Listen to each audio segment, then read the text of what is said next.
اردو اور فارسی کے بعد اور انہوں نے انگریزی تعلیم حاصل کرنے کے لیے سفر اختیار کیا.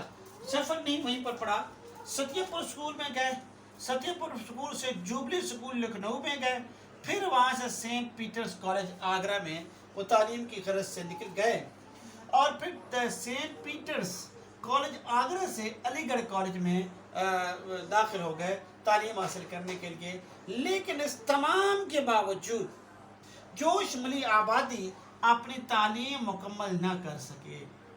اس کی وجہ کیا تھی؟ جوش ملی آبادی جو ہیں وہ سیمابی کیفیت والی شخصیت تھے اور کسی جگہ ٹک کر نہیں رہتے تھے, اور اپنی اس سیمابی کیفیت کی وجہ سے اپنے کسی ایک جگہ ٹک کر نہ رہنے کی وجہ سے وہ اپنی تعلیم کو بھی مکمل نہ کر سکے. کیونکہ جو شخص ہر وقت سیماب پا رہے, سیمابی کیفیت میں رہے اور کسی کل چین نہ آتا ہو تو ایک جگہ اس کے ٹھہراؤ مشکل ہو جاتا ہے. یہی کچھ جوش ملی آبادی کے ساتھ بھی پیش آیا. اس کے بعد جوش ملی آبادی نے, یہ تو آپ کے ان کی تعلیم کے بارے میں نے آپ کو بتایا. اس کے بعد جو ملازمت ہے 1824 عیسوی سے 1924 عیسوی سے 1934 عیسوی تک آپ نے دارالترجمہ جامعہ عثمانیہ حیدرآباد دکن میں بطور ناظر ادب کام کیا. آپ نے دارالترجمہ جامعہ عثمانیہ حیدرآباد دکن میں بطور ناظر ادب کام کیا, اور بعد ازاں یعنی 10 سال تک کام کیا. بعد ازاں انہوں نے استعفیٰ دے دیا. عزیز طلبہ و طالبات, اب پرانا جس طرح سے آپ لفظ استعفیٰ یا اس کے ہجے یا املا لکھتے تھے, اب اس کو موقوف کر دیا گیا, متروک ہو گیا ہے. اب ہم اس طرح سے استعفیٰ لکھیں گے. بعد ازاں اس کے بعد آپ سرکاری رسالے آج کل کے مدیر اعلیٰ رہے. یہ اعلیٰ کا لفظ بھی آپ دیکھ رہے ہیں. اب ہم اردو کے اندر اعلیٰ اس طرح سے لکھتے ہیں. یہ اب آپ کا اس طرح ہجے یا املا اس طرح لکھی جائے گی. تو آپ کا جو ملازمت کا دورانیہ ہے یہ, اور آج چونکہ پارٹیشن ہو گئی تھی, تقسیم ہو گئی تھی, چنانچہ آپ 1955 تک تو جو جوش ملی آبادی ہیں یہ بھارت کے اندر رہے, لیکن ان کے لیے وہاں رہنا مشکل ہو گیا تھا, کیونکہ بھارتی مسلمانوں کی زندگی اجیرن ہونے لگی تھی, اور جوش ملی آبادی اس حوالے سے بڑے دوربین ثابت ہوئے. جیسا کہ آج بھی آپ کو پتہ ہے کہ بھارت کے اندر مسلمانوں کے اوپر زندگی کے دروازے بند کیے جا رہے ہیں, اور جس طرح سے ان کے اوپر ظلم و ستم کیا جاتا ہے, اور جس طرح سے ان کے گاؤں کشی کا بہانہ بنا کر ان کے ساتھ جس طرح کی زیادتیاں روا رکھی جاتی ہیں, یہ جوش جیسی ملی آبادی جیسی دور اندیش شخصیت سمجھ گئی تھی. چنانچہ جوش ملی آبادی نے 1955 میں ہجرت کی, کراچی آ گئے, یہاں ترقی اردو بورڈ کراچی میں کام کرتے رہے. انہوں نے یہاں ایک لغت بھی مرتب کی. اس کے بعد عزیز طلبہ و طالبات, میں آپ کو ان کی شاعری کے بارے میں بتاؤں کہ ابھی ان کی عمر 9 سے 10 سال تھی جب انہوں نے شعر کہنا شروع کر دیا. جب باپ شاعر ہو, جب دادا شاعر ہو, گھر کے اندر ادب پروان چڑھ رہا ہو, تو ظاہر ہے کہ بچہ بھی شاعری کی طرف آئے گا. جو آپ کو پتہ ہے کہ میر کے گھر جب سراج الدین خان آرزو کے گھر انہیں ماحول ملا تو وہ کس طرح شاعری کے اندر اود کر آئے. تو اب اود کر آئے کیسے, میر صاحب جو ہے پر وہاں پر ان کی شعری ذوق پروان چڑھا. تو یہاں آگے میں آپ کو بتاؤں کہ 13 برس کی عمر میں آپ عزیز لکھنوی کے شاگرد ہو گئے. والد نے منع کیا تھا شعر کہنے سے, لیکن وہ باز نہ آئے, شعر کہتے رہے. 13 برس کے جب آپ ہوئے تو عزیز لکھنوی کی شاگردی اختیار کی. بعد ازاں انہوں نے وہ ذوق لطیف پایا تھا اور وجدان ان کا بڑا زبردست تھا. چنانچہ انہوں نے ذوق لطیف اور وجدان کے بل بوتے پر خود ہی شعر کہنا شروع کر دیے اور کامیاب شاعر بنے. آپ نے غزل, مرثیہ، قطع، رباعی، نظم سبھی کچھ کہا، لیکن ان کا جو جوش طبیعت ہے وہ زیادہ تر نظم کے اندر کھلا، اور انہوں نے جو نظمیں کہیں وہ بڑی جاندار کہیں، تاہم جو کچھ بھی انہوں نے لکھا، جو کچھ بھی تخلیق کیا وہ باکمال تھا۔ عزیز طلبہ و طالبات، میں اب آپ کو تصنیفات بتاتا ہوں جو ان کے ابتدائی زمانے کی ہیں اور بعد کے زمانے کی ہیں۔ یہ تصنیفات ہیں، امید ہے کہ آپ کی نظروں کے سامنے ہوں گی اور آپ کو یہ نظر بھی آ رہی ہوں گی۔ میں کوشش کرتا ہوں کہ مزید آپ کے سامنے یہ آ سکیں تاکہ آپ اس کو ان کے جو ہیں اس کی سمجھ سکیں۔ عزیز طلبہ و طالبات، جو ابتدائی زمانے کی ان کی تصنیفات ہیں، روح ادب، اوراق سحر، مقالات زرعی، جذبات فطرت، آواز حق، یہ ان کے ابتدائی زمانے کی ہیں تصنیفات۔